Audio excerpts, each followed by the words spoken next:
Delhi's heat is unforgiving, the kind that melts your patience faster than ice on asphalt. And I felt stranded. Tried Uber, Ola, InDrive, Rapido, nothing.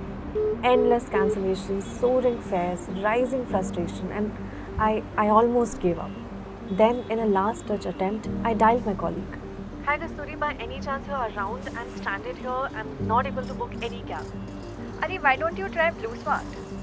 Now, desperate, I downloaded the app and it said 20 minutes.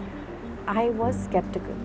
But what if they also cancel her? No, but they won't because they're not allowed to. That's their policy. Seconds later, I was assigned a driver. The ETA was 11 minutes and she actually arrived in 11. Yes, a woman driver. The car came clean, quiet, on time. No surge, no hassle, no emissions guilt. And that ride revealed something rare, a cab service that worked for riders and drivers. BluSmart wasn't just another app. It felt like a genuine alternative.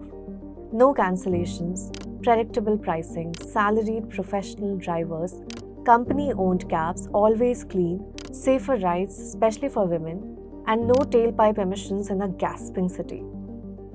It addressed many of the issues plaguing traditional ride-hailing: variable pricing, poor car quality, and emissions.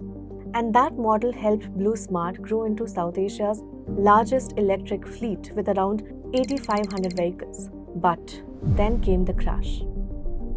A controversy involving its parent company, Gensol Engineering, sent shockwaves throughout the startup ecosystem. The Jaggi brothers, BluSmart's co-founders, were accused of misusing EV funds to buy luxury real estate. Regulatory action followed, operations stalled, drivers were left stranded, customers confused, trust shaken. But here is what's crucial: the idea wasn't the problem, the leadership was.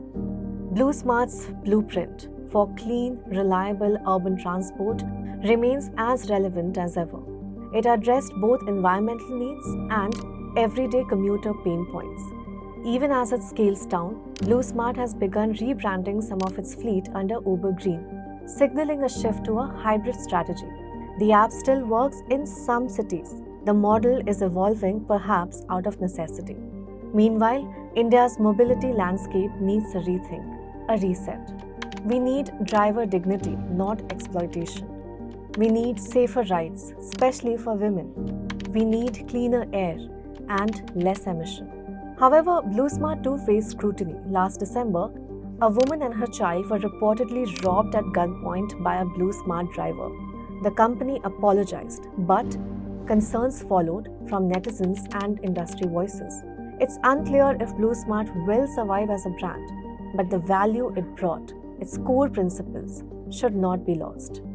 India's cities still need what BluSmart originally set out to offer: ethical, efficient, and eco-friendly transport.